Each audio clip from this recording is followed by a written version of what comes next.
your mic as needed. Oh, If it's okay. too far for you. No, it's fine. I don't. Yeah. Is that good? You just tell me we try to hear We still want to grab it anyway. Huh? you. I still want to grab it like Oprah. All right. Can you spell your name for me? Yes. Alisha, Alisha. Woodall, Woodall. All right. Going live in three, two, one. Hello, welcome to the Main Affair podcast, where we talk about beauty nostalgia. We're gonna jump right into the conversation because this is a good one. I brought on my good friend. Sometimes I even take her in for myself, my own personal counselor. She is a licensed therapist. She specializes in heightened Self-awareness. self-awareness. Her name is Alisha Woodall. Y'all give it up for Alisha. Hey, I'm so excited to do this with you. Yes, me You don't too. even know. We've been talking about it for so long. Seriously. And now here we are. I know. And we have these conversations all the time, but I'm like, you know what? We don't have to just keep them for the chair. Yeah. Sometimes we can just, meet Yeah. up and talk about it. I think that's dope. Yeah. And So it's necessary. tell us a little bit about you. Who are you? So I am Alisha Woodall, licensed therapist here in Dallas, Texas, and I've been practicing for a very long time. I work predominantly with women on heightened self-awareness, understanding self, loving self, how to change behaviors that reflect the self-love that you have acquired. Okay. And just how to better understand yourself so that you can operate at your ideal level. So it's really about understanding who I am so that I can function at my best and be my best version of myself. Exactly. Do you Yeah. you do that for yourself too? Like, how did you get into that space? Well, that's a good question. Yeah. I mean, because it becomes part of how you see the world and how you see where you should live. Mm-hmm. But it's just a matter of questioning things and understanding myself. Like, why do I do that? Do I want to continue that? Is it serving me?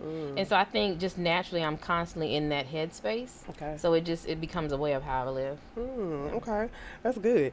Like, when I hear you say self-love and self-awareness, like, I feel like for me it was always shunned on to be like that, right? It's like a selfish thing. Selfish, right? You're self-absorbed, and as the only child, I heard that a lot. Okay. I was called spoiled a lot. I have a problem with that. Yeah. When you call only children spoiled. Okay. But it really is that I just had a different world experience. I grew up as an only child. The world did revolve around me as far as my parents were concerned. So that was my reality. So I kind of always grew up with this idea of that it's okay to know what I want and that do what's best for me. Not to the detriment of other people. Right. Not to harm or to be malicious, but it's okay. I grew up thinking about what's best for Alisha. How will this work for me? Yes. And so because of that, it became kind of a thought process of it's okay. And at some point, I was challenged on that. So And you made it to make it okay, and then also okay now to help others. to other get people that point. see it, because Yeah. a lot of the conflict that women find, that I say women because that's my clientele base, Yeah. is that they struggle with being okay with knowing that I may not want that. That's not what I want, but I'm still going to do what everybody else wants. Then you find yourself unhappy. You find yourself depressed. You find yourself having made life choices that don't reflect what you really want. And now you're like, why am I so sad? I don't understand why I don't feel happy about my life. Well, a lot of your decisions haven't been for you or even about what was best for you. It was to serve others. And so again, it's about how can I find that balance, still being a productive part of my community, helping my family, but also making sure I'm taken care of too. I'm part of the equation. You know, like when people say I'm a people pleaser, Okay. aren't you people? Okay. Aren't you okay. people? So if you please people, include yourself. Okay, that's So- good. That now you know what? Because I hear that often. And for me, when I would hear it, I'd be like, "Well, my favorite word to say is no." So I don't I'm, mind. what? Please? don't mind. I'd be like, "Well, let me know first, and then Yeah. I'll let you know." Right? Exactly. So is that also a form of like self-love? Like you said, it comes with knowing what's best for you. Right. Yeah. So like with this topic today. We're going to dive into about like navigating hair discrimination, right? Which kind of does speak to making the best decision for you in your hair space and combining seeing how that affects people's mental health. Right. Because like I was telling you off camera, was like this thought came up because of like the Crown Act and how Yeah. much discrimination had been going on in the workspace, and then I'm finding out in the school spaces and stuff, right? Yeah. So like when you think about hair, you're locked. Yes. Yes. How long you been locked? Who did your You life, tell girl? me. You tell me. You know how long has Like it a been? good girl. You know, I think I'm going on like 3 years now. I feel like. Yeah. So I think I made 3 You years. think 3? I'm like 4. Is it 4? I feel, because think I was it'll at the old shop. I've been here for 2 years, going on 3 in September. Okay. So I think it's 3, maybe going on 4. Okay. And it'd be like January, February. We've Okay. debated this before, where I've had to look up on my messages. Like I know I started. Yeah. I don't keep up with it like most locksters do, but I'm working on 4 years. But what's interesting about the Crown Act, right, is that so for a long time when I would hear people talk about it, I would think that it was just Crown, i.e. head. But Crown as the acronym, right, which is creating, respectful and open world for natural hair, natural women, right? Yes. And I thought to myself, just that word itself, creating, means that it did not exist before. So that means that it was problematic. There wasn't a space for us to be open and respected regarding our hair. Yeah. And the fact that you have to create that, you know? And so that was interesting to me when I learned more about the Crown Act, that it was like you recognize that this has been a very hostile environment for natural hair and to wear your hair naturally. And you being a stylist, you know this is a trend that has not been around for a long time. This is about a decade old. Absolutely. Prior to that, natural, you had that one natural friend. It wasn't all your friends were natural. And you almost was like, how does she even get it like that? Like, what is that? And that when you like, yours is really pretty. Right. That looks You good on good. you. That natural looks good on you versus now it's everybody. Yeah. Or at least the majority of my friend group is natural. In so many diverse ways. Like you say, you have the lock. Some people wearing the curls, right? Yeah. In those spaces, let's see, like societal beauty standards, right? When we think about those, what is the perspective for themselves and their mental health? Like when you think about societal beauty, right? How our hair, we know it to be beautiful. Yeah, now. Right, now. We have not always appreciated it. And even now we still say good curls. There's still some verbiage there that shows that there is a spectrum of what's good for natural. Yeah. Some people like, yo, you probably shouldn't do natural. You should probably do braids or, cut it short because your kink is different. And so it's still a work in progress for us. But I think, socially, from a societal perspective, they are very slow to catch up to where we are. As Black women, we're proud now. We are prouder and we defend our hair, but there was a time where we're having to defend ourselves and outside. That's true. Perception. Yeah. Perspective.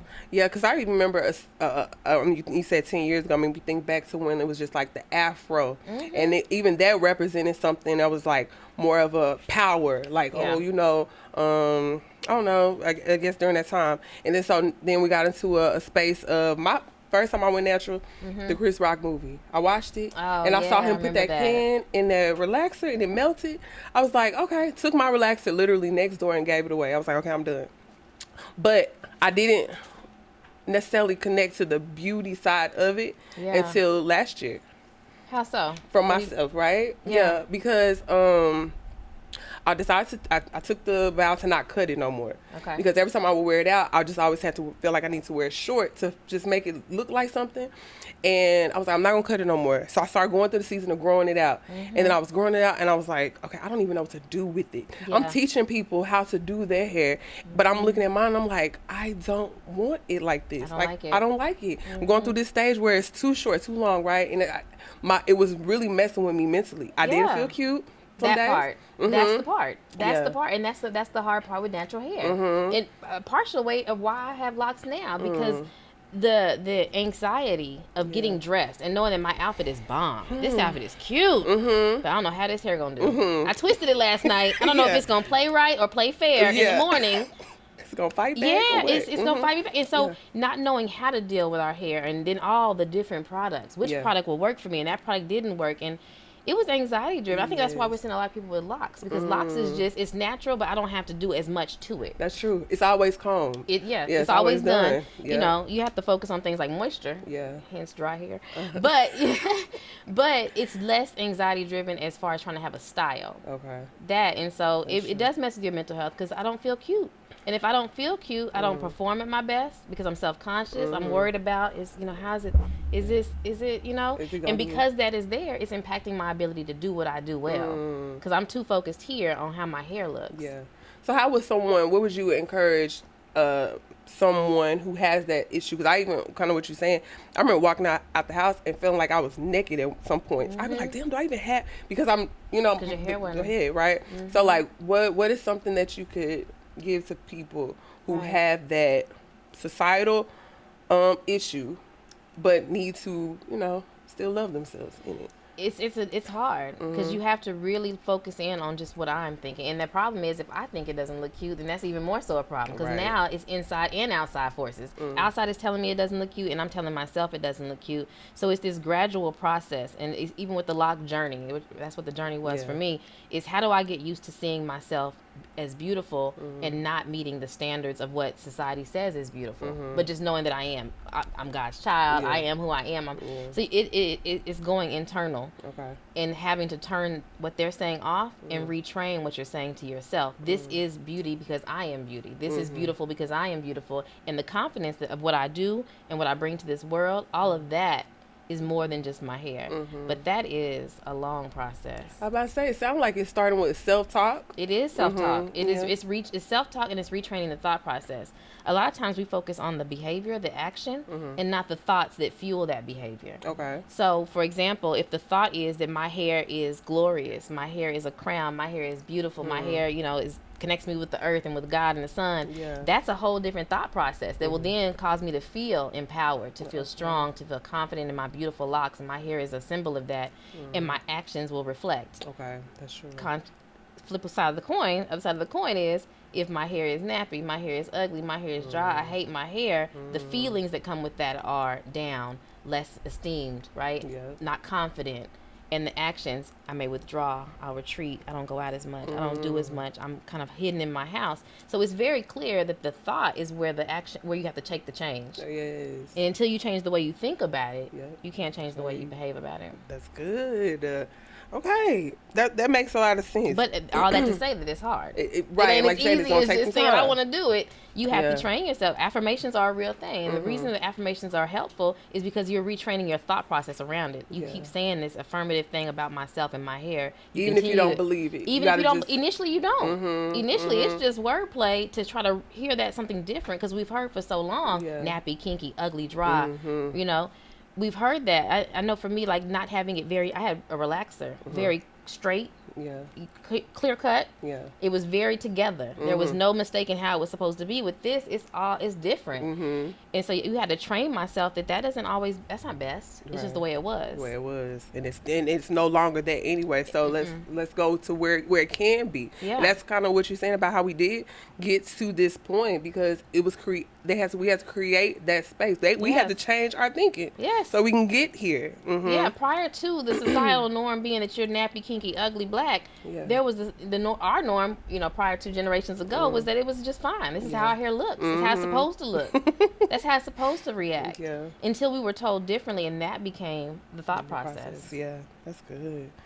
So can you give us 3 ways to deal with hair traumas? Like, let's say it was such a traumatic situation that person dealt with where, I'm trying to think that I have, like, where it was like maybe as a child, they was mom was telling them to be still, or, pulling their hair because they say that you think you tender-headed, but all of those things. What are 3 ways a person could cope with those types of traumas?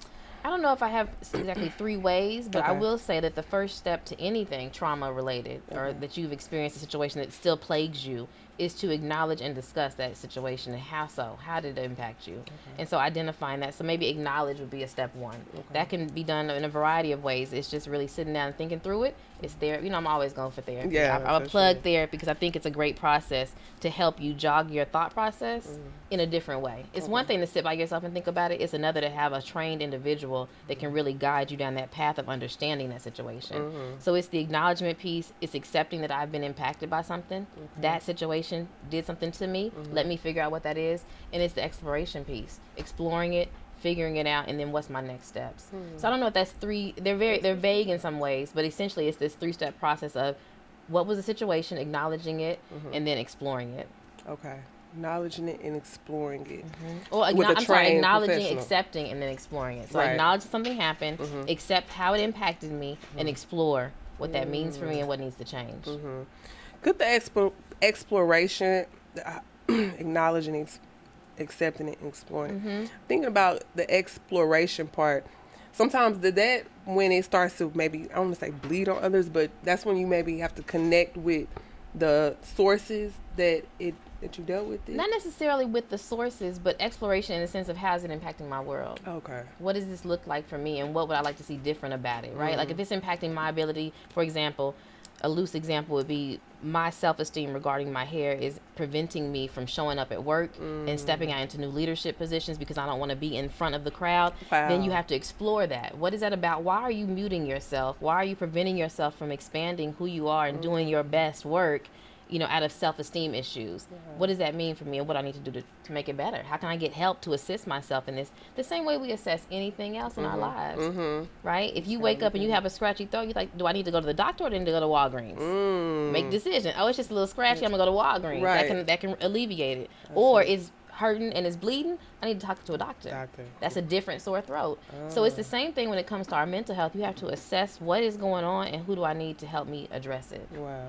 Okay. Hairstylist, and like for you, I was gonna say I remember leaving our very first consultation at your old shop. Okay. And what was impressive about working with you was that you said that you wanted to educate me on things no one had ever said before. It was just about getting the style. Whereas you were like, you know, porosity and all these different words I hadn't heard about my hair, and you were trying to teach me about my hair, so I understood it differently, which would allow me to engage with my hair differently. But it seems as though because you first had to accept that, because I remember, to say, you know what, I need some help, and then it almost, if I remember correctly, your first appointment we had cut it. It was curly. We had cut it. Then, you started, like you said, we talked about what it was, and then it was just like, okay. Then you kept coming back. He was like, I think I'm ready to lock it. You know, and we went down that the education, and it was a lot of it was in part to the education that you were providing about my hair and me knowing what I could and could not do. For example, I don't feel like getting up and twisting my hair every day and making sure that the curls is doing what they're supposed to do the way she did it. It ain't working like she did it when I get home.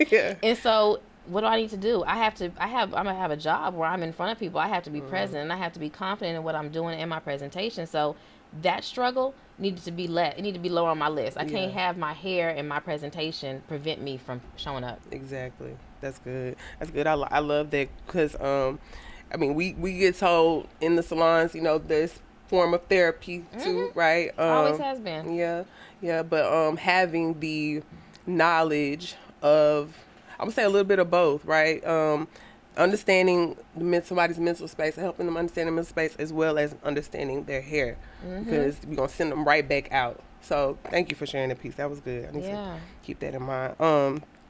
So, like, how can salons and therapists collaborate? Like, what's a way that you would see that getting more, since, like I say, they call it therapy in sometime in the salon, but how could you get them stylists to understand a little bit more about therapy, or helping them with the stylist? Because it's always been kind of somewhat of a shared world. Obviously, you're not a therapist as a stylist, but you are in some way providing a safe space for people to share. When I'm in your chair, I just be talking.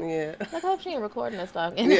But so you're creating safe space, and that is something that you share with therapists. Therapists create safe space for you to speak your truth and be your authentic self. And so I think as a stylist, recognizing when it's okay to mention to, and making that a normative conversation that therapy is normal, and recognizing when your clients need another step. Like, this was soothing for them, but let me refer you to somebody I know that works well with women of color, that, you know, I know can maybe understand what you're going through. Right. And so using them as a resource and working in tandem, and likewise both ways, you know. I know you could use a stylist that really educates and helps you better understand your hair so that you can come to grips with this part, and it's working together, but from two different aspects. Exactly. Yes. Stylists, we are not therapists. Do not be trying to diagnose people, trying to tell them what they have, what they, you know, that's not our lane. We're here to just help them in the space of, I guess, maturing in their understanding of their hair. Helping them understand their hair better, beauty, their self-confidence, encouraging them to do other work outside of just your hair. I'm helping you with your hair, education of your hair, how to feel good about your hair, the routine you need with your hair. This individual may be able to help you with those other things that you want to discuss and explore. That's good. So, so exploring, let's see, collaborative approaches, right? Between we just said that, right? Understanding emotional significance of hair between individuals and diverse backgrounds. So do do you notice, like, I guess I don't want to say I had just learned about this appropriation, right? With our hair, collaborating with other backgrounds, other ethnicities. Yeah. Yeah. Do you ever feel disconnected, I guess, from other other curly girls, other types of curly communities, I should say? What do you mean disconnected from them? Like, okay, so recently I'm starting to find that, you know, I want to say Caucasians, different ethnicities. Caucasians. You know, we say that so softly. It's like, the whites. you're the whites. Okay. Yeah. The other curly girls. Straight hair. Yes. Yeah. Yep. They're starting to pick up on some of our looks and some of our, you know, our hairstyles, and they're curly, so that's fine. But in this community, do you feel like I don't say feel? What is the connection between it that we can kind of like bridge the gap to? Is there any? Yeah, I'm not sure. I think the gap between like differences in like hair textures. Hair textures, hair types. Yeah. Well, I don't know, what kind of connection do we need? Yeah, I think That's that's a what good I'm trying to question. figure out. I don't know, because I think they're very different struggle. I didn't know this. I thought this was interesting. That other hair textures have show you the issues with their hair as well. yeah. I didn't know that. I thought that all Caucasians thought their hair was beautiful, Yeah. and they too struggle with their own insecurities around here. It's just not as, I think, socially made as public. Yeah, I'm gonna show you the which color I saw. This is where it Okay. came from. Okay, so Doja Cat, her latest battle with texturism. Now Doja is, I think, biracial. Okay. So she posted this picture as her cover for one of her albums. And That's her hair? Yes, that's her hair. Now, the comment was that Doja released her latest cover for her new music, Blonde Kinky, and it went on Instagram Live and addressed the negative comments, saying that her pattern was being bullied by perhaps even us and others. Okay. Based on the fact that she was biracial and her, you know, so I think that's what I'm trying to figure out is when it comes to the bullying, addressing others about our hair types, what's some ways that we can do this and not seem like we're just, I don't know.